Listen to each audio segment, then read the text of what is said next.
This is Marcus Whitney's audio universe. Like, you gotta do the work. You gotta show up and just do the work.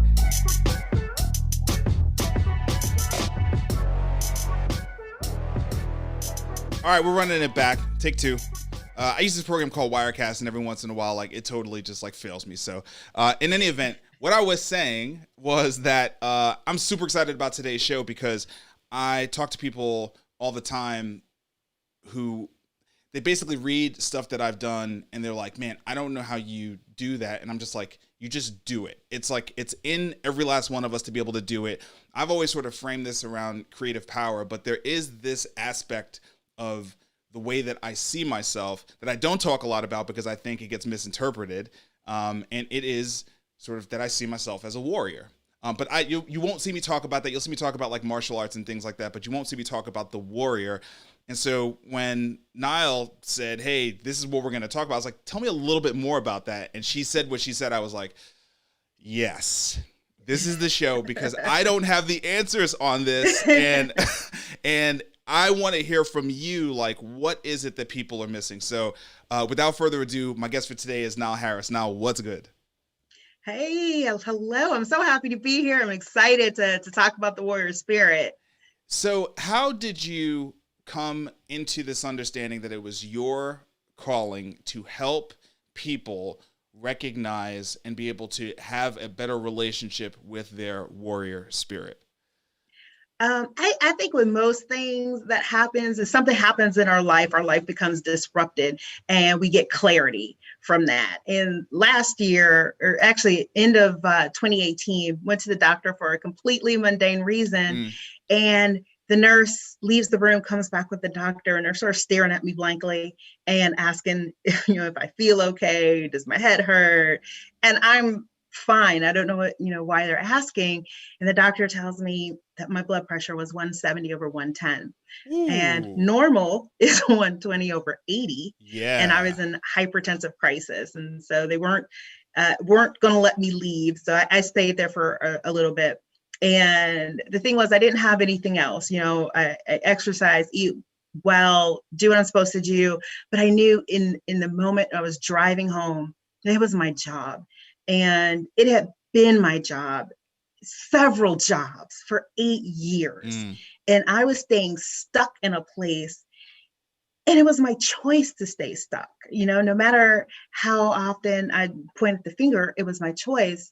And as I was driving home, this image of myself as a child popped into my mind where I'd gone to Indiana with my mom out to Lake Michigan. And I go out there, it's like probably 6, 7 years old, go out into Lake Michigan with a stick and start beating the waves. And I recognize that as my warrior spirit. And I quit that job and I really spent some time digging into this warrior spirit and reactivating it. And that's when I realized that pull that we sometimes feel towards something, but we're not quite sure what it is, it locked in. And my superpower is to help people liberate their dreams from the confines of their mind. And I've always worked in mission-driven organizations. I've always been drawn towards servant leadership. So this big transformation in my life, I knew I was supposed to be helping through my purpose, helping people reignite that warrior spirit. Mm-hmm. How did you tap into that specifically, right? And the reason why I'm asking is there's a lot of conversation in the world today about trauma. We're finally having a more informed, more open conversation about all the ways that trauma shows up in our lives. It's not just something that happens on the battlefield. It's something that happens in childhood. It's something that happens in adulthood with, really hard relationships. A million things can create trauma. A car crash can create trauma, right? So we're having these conversations, but I feel like ultimately those conversations are around trying to let people know that, they're not really broken or that, healing is possible. They don't get into this place where it's about unleashing an inner warrior, right? Like there's not a lot of dialogue around that right now. And I would say, especially in the middle of this pandemic, people are like, leave me alone. You know what I mean? Like, just let me eat my donut and be cool, which I'm cool with, right?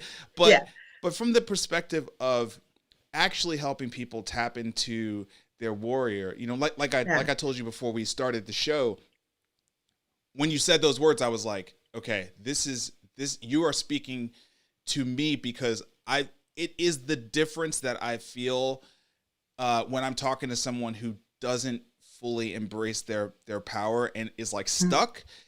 And I don't have an answer for them because I don't have that stuckness. You know, when they ask me, how did you do this? And I'm just like, I just do it. You know what I mean? So like, how did you realize that stuckness was the thing that you were like, I know you had the experience last year with your job, but how did you realize that stuckness was the thing you had as a gift and a superpower to help other people with?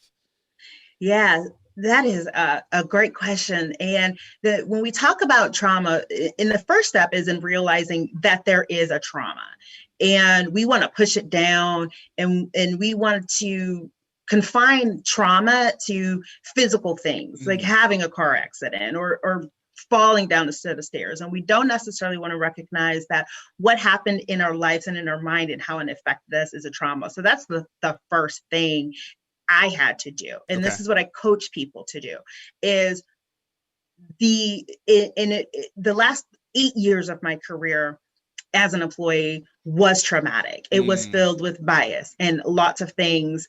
And for me, I had to, one, recognize it was trauma, but two, I had to get real frank and honest with myself that I was there. I chose to be there.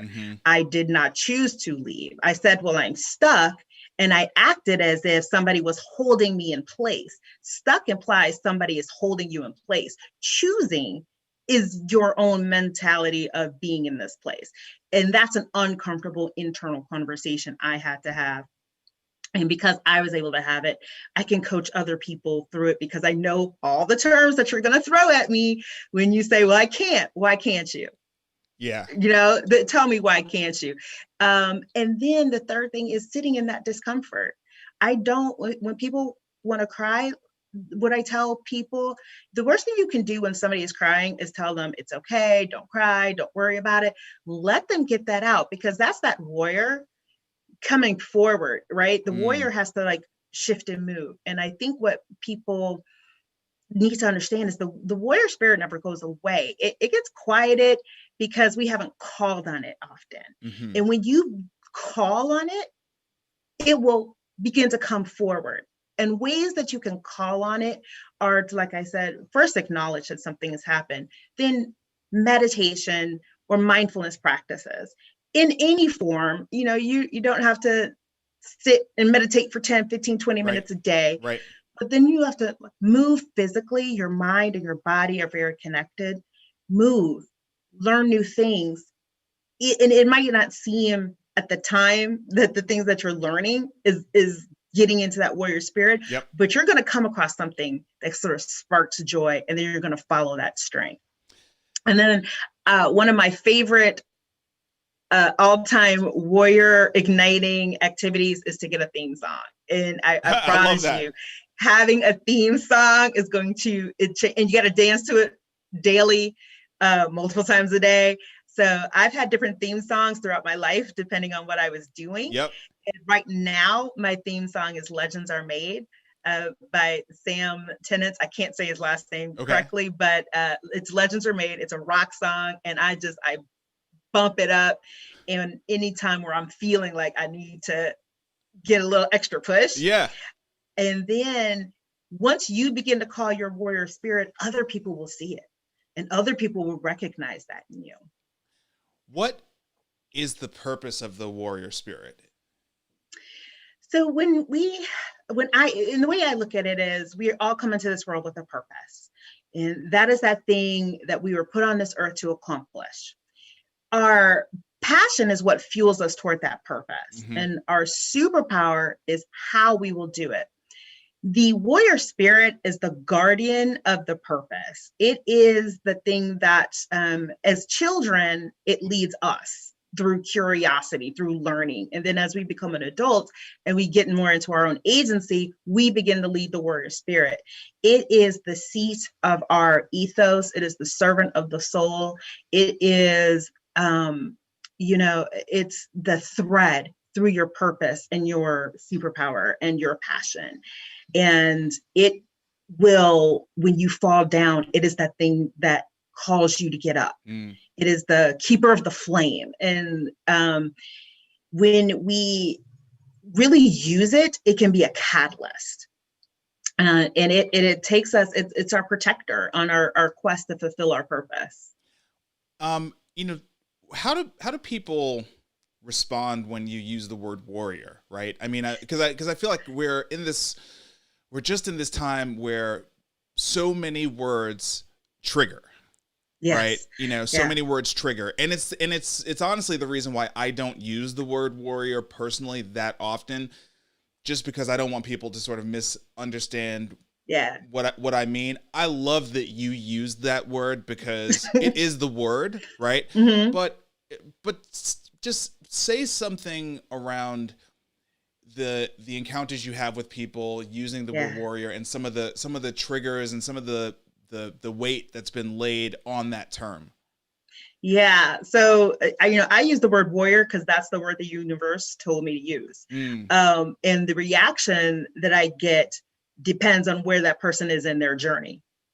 And if a person is at a point where they are looking and searching and seeking, the word warrior resonates. It snaps them to you.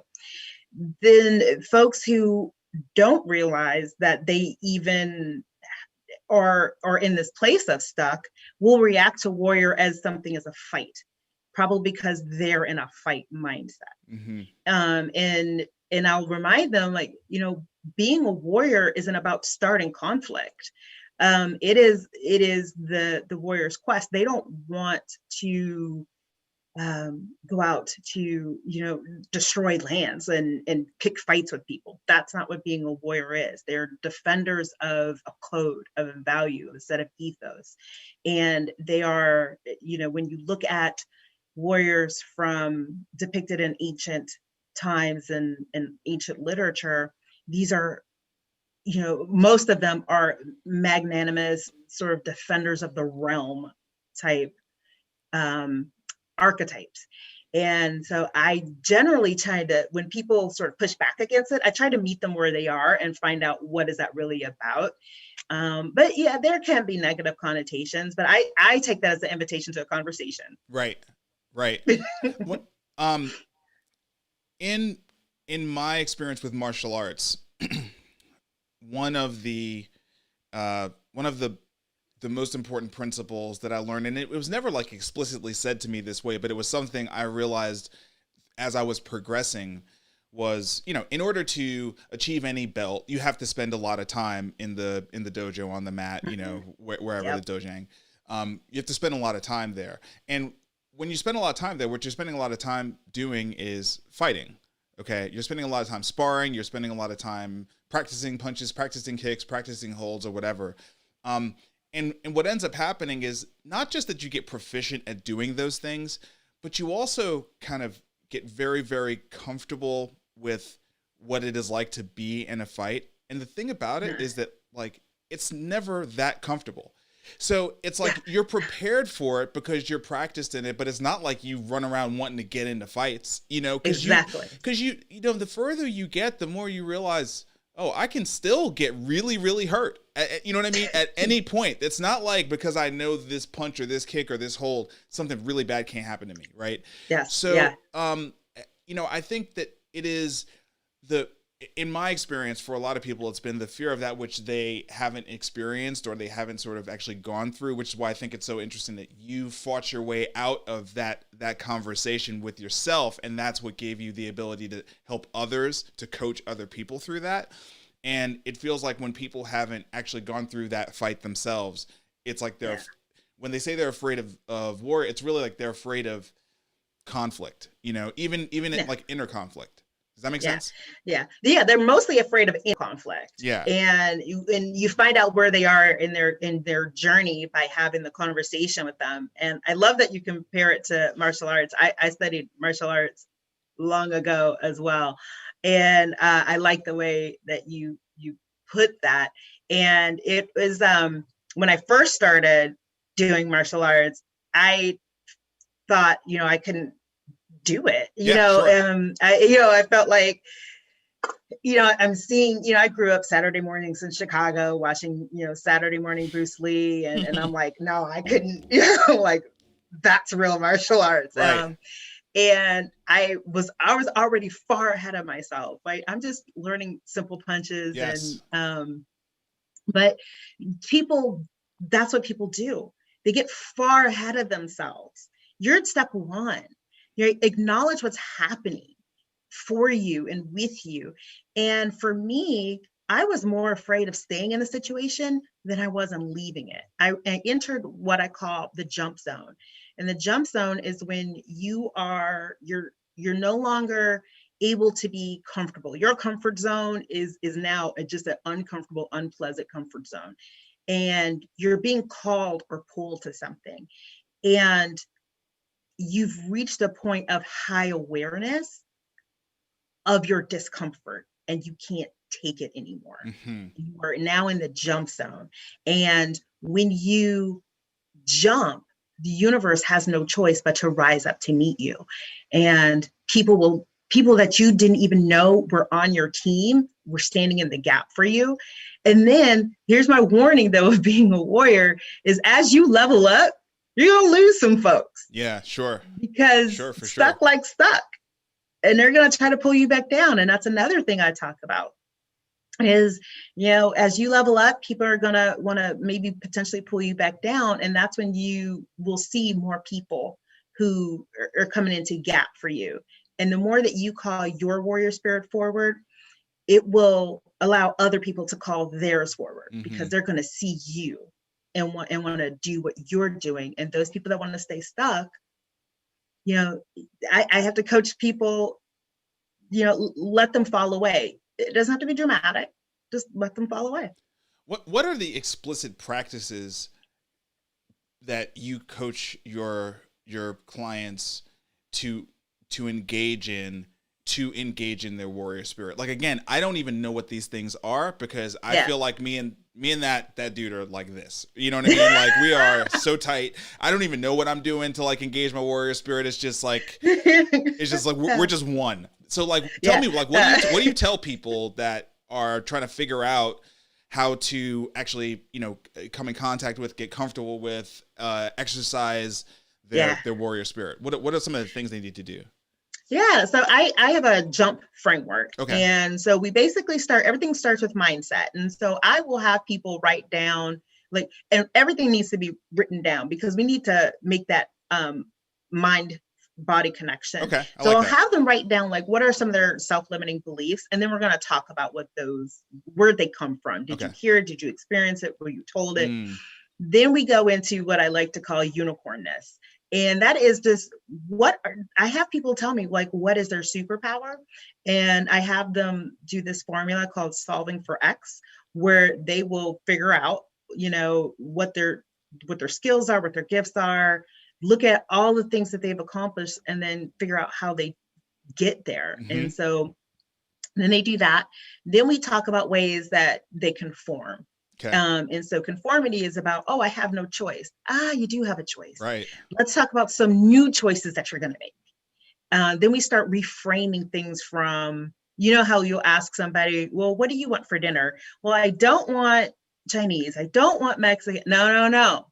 What do you want? Right. And so I have people start reframing to what they want. Like speak what you want until you see it. Yeah. And then we go to habits. And I tell people habits aren't good or bad. They serve us or they don't. And so I have a kind of algorithm, if you will, of how we can modify habits that aren't serving us into good habits. So we're not necessarily generating new habits. We're taking a look at, when you get upset and you go to the refrigerator and you get that pint of Ben & Jerry's, you're just going to replace the action. Could you do differently? Could you meditate? Could you run? Could you go for a walk? Could you call a friend? And so we write this down. We have an action plan, and I call it a success map. And these are the things that we go through every week or every time we meet. And these are the things that you have to be working on. So the next time that we meet, we're going through, what did you accomplish this time? And I worked with a client recently who would show up and hadn't done the work. And then finally, you know, the breakthrough question for him was, well, why aren't you showing up for yourself the same way you would show up for an employer? Mm-hmm. You wouldn't not do the work for an employer. And it was his breakthrough moment. Right. I love that framework. And when you talked about saying, I don't like this, I don't like that, and then trying to reframe them to say I do, I thought about my own issues with that sometimes. And I feel like, you know, there's a commitment that you have to make when you say you do want something, right? Yes. And Yep. it's so much easier to talk about all the things that you don't want. Yeah. It's harder to say it's harder to speak in the affirmative, right? Yes. Because there is there's a commitment there. And then there's some sense of required action you have to take after that. Do you find that people really, really struggle, and not just with that? You know, I mean, I think about, I wonder how many people actually have committed to a purpose. Pardon me, because I think people think, oh, you know, you're so lucky, you know what your purpose is. I mean, look, I chose a purpose. I could change my purpose today. Yeah. Like, my purpose is something I decided to commit to. It's not like it fell out of the sky, right? Yeah. I find that people, it is that, first of all, when you speak into the affirmative, you're speaking it out into the universe, and it's this sort of this, be careful what you ask for, you just might get it. Right. You know how some people are like afraid of success. But you know, I struggle with saying things in the affirmative, and I'll catch myself and try to put things in the affirmative. But there is this thing, and it's the same thing we see about setting goals. We actually start with a goal, a SMART goal. And I'll tell you, it is a struggle to get people, and it's specific, measurable, actionable, relative, and then time bound. And it is a struggle to get people to put it in. And so, because it boils down to a fear of failure. Mm-hmm. And I always tell people, there's no failure. I either win or I learn, right? And that's, you know, the failure is information. Now you know not to do it that way.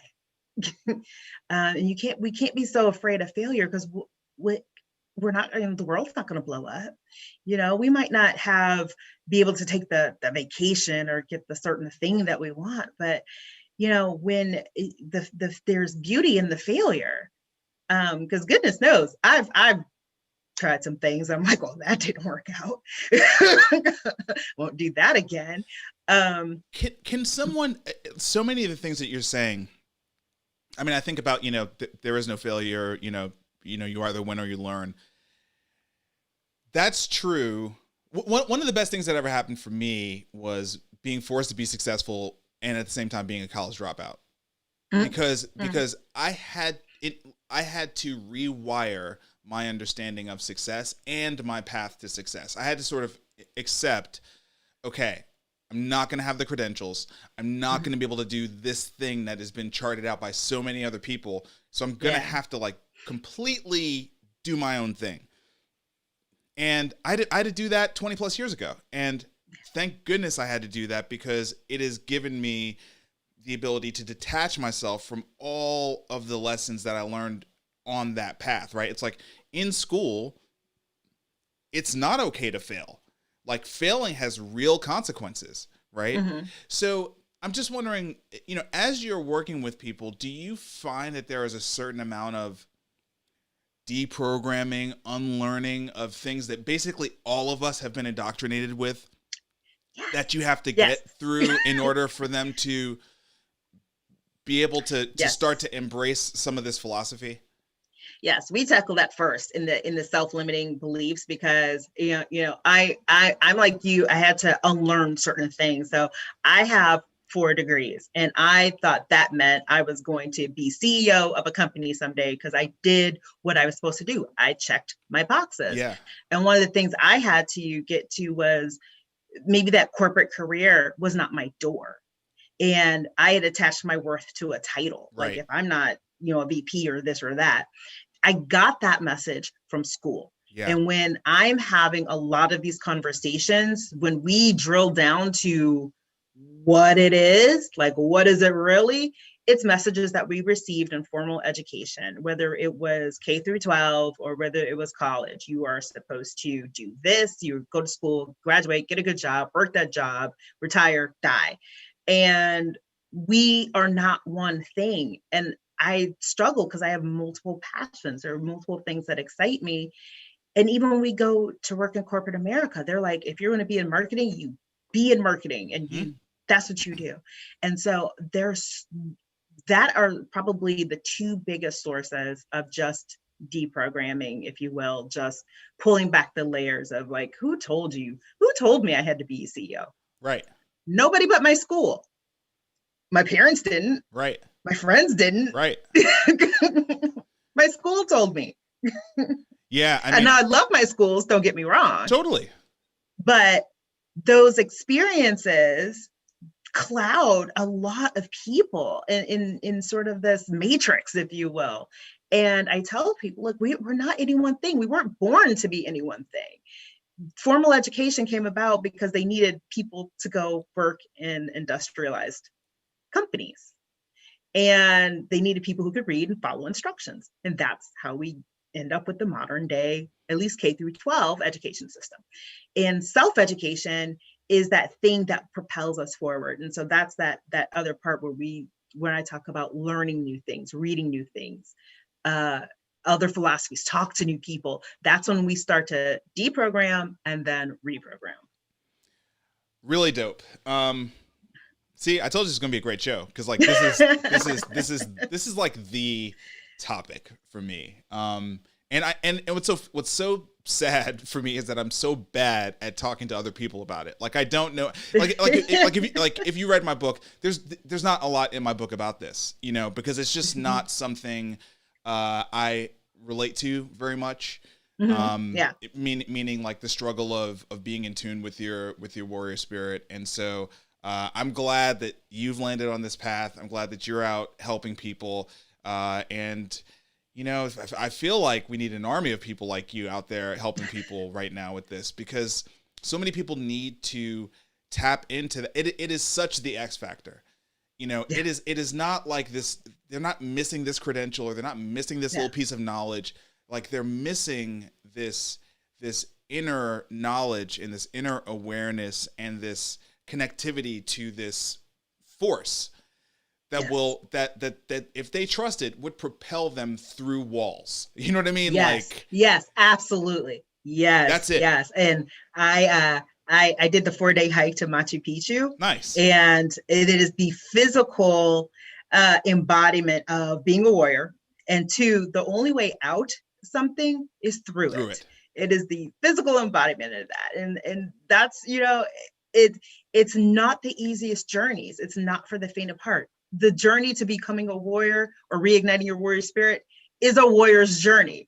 And I love talking about it and helping people through, you know, get shoulder to shoulder and helping them through it. Amazing. All right.